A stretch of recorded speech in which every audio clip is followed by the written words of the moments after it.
Hello everyone, welcome to this short video on change in length for axial loading. This is a part of strength of material course where we will learn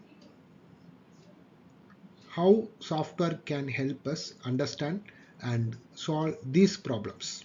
Let's begin with a fundamental concept, Hooke's law. According to Hooke's law, within the elastic limit, stress is directly proportional to strain. That means when a material is stretched or compressed, the amount it changes in shape is proportional to the force applied until it reaches its elastic limit. This relationship is the foundation for calculating deformation in materials. The diagram shows the stress strain diagram, the green color indicating the elastic limit. So this part is the elastic limit. Engineers has to design using this elastic limit. Let's now see how to calculate the change in length in a rod. You know that stress is equal to load by cross section area and strain is change in length by original length. According to Hooke's law, we get a relation, your Young's modulus is equal to stress by strain. So from this we get a relation, that is del L change in length is equal to PL by AE. So P indicates your force, L indicates the length of the rod, A indicates the area of cross section, and E is the Young's modulus of the material. Let us see a problem related to this. So let us consider this problem. In this problem, we are going to use the formula what we discussed in previous session. We know that change in length del L is equal to PL by AE, where P indicates the load. So the load specified here, P, is here, which is 50 kilonewton. Let me write here. So P is given as 50 kilonewton. So kilo, I will convert it into Newton. So kilo is 10 power 3. So 50 into 10 power 3 Newton. Next, we have L.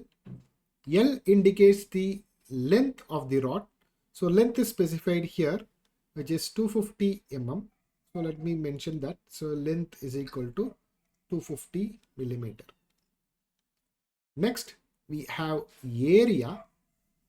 So area is in terms of diameter here. So we have to identify the area by using the formula. So we know that since it is mentioned as a diameter, it is a circular shape thing whose diameter is 25. So the area for this circle is pi by 4 into 25 square. So identifying based on this, so pi by 4 into 25 square. Can you tell the answer? Yes, we are getting A is equal to 490.8 millimeter square. Now the last part here is this E. So E indicates Young's modulus, which is already given here. So the Young's modulus for this material is 2 into 10 power 5 Newton per millimeter square.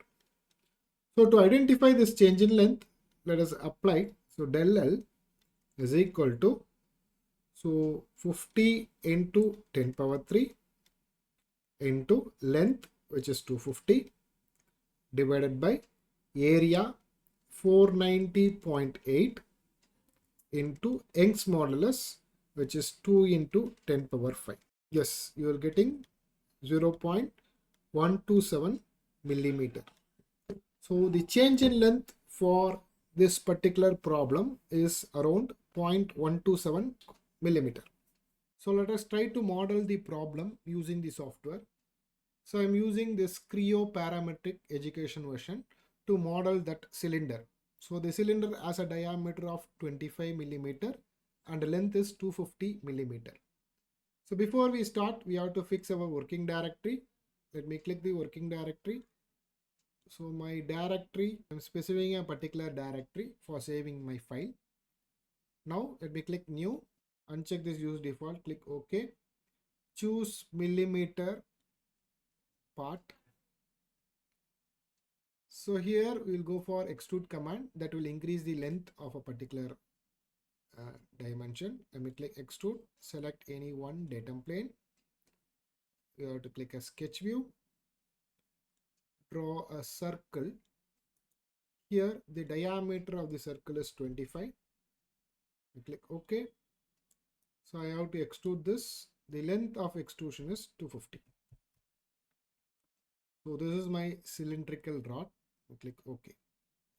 So now what we have to do is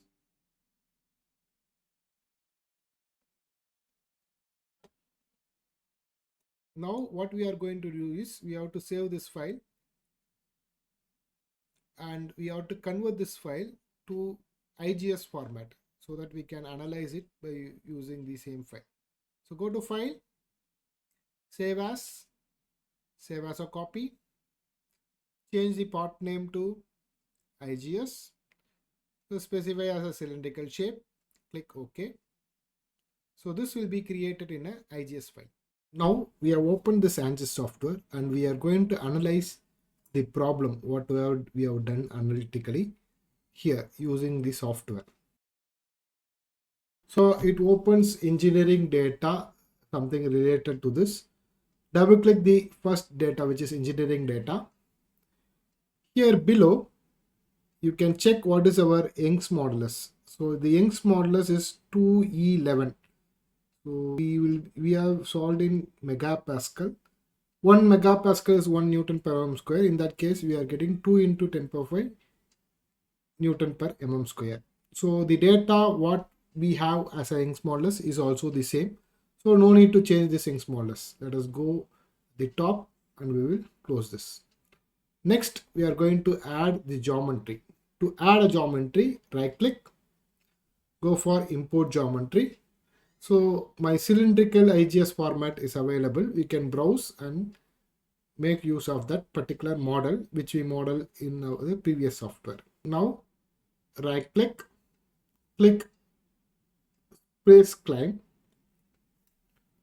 This will open the software and it will try to import the IGS format into the ANSYS software. Now we can able to see the cylinder here. So this is what we have imported. We close this. Let me double click this model now. We are going to discretize this model. So discretization is making this into small pieces of element. So for that we go for mesh. So the size of the mesh, let me increase the size. Right click and let me generate the mesh. So now it is done. So we are going to fix one side and we are going to apply the force. The force what we are going to apply is 50,000 Newton. So go to analysis, right click, insert, fixed support, select the first side, the first face, click apply. Again, right click, insert, force, go for the other side, select the other side, click apply. Here the force it is asking is 50,000. Let me apply 50,000 with respect to that. So once we apply, what we are going to identify. So we calculated deformation. So here also we are going to analyze. We are going to look after the deformation. So I am going to insert deformation, total deformation. This is what we are going to identify. So these are the inputs. One side is fixed, other side we are applying a force, and the model is having a diameter of 25 mm and the length of this particular cylinder is also 250 mm. So now let us try to solve this. Let me click solve. So now it has been analyzed. You can able to see here the entire model. It shows a different shape and this color indicates what is the color with respect to that. Let me go to home page, change my unit to millimeter. So you are getting 0.127 millimeter. So the analytical solution what we calculated is also the same, which is 0.127 millimeter. So you may ask why we are doing these things.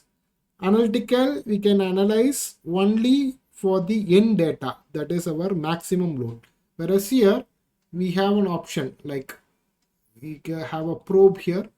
We can able to see what is the deformation at each of these locations. At any location, I can able to identify what will be the deformation with respect to this. Hope you can understand the concept with respect to these things. Thank you for learning.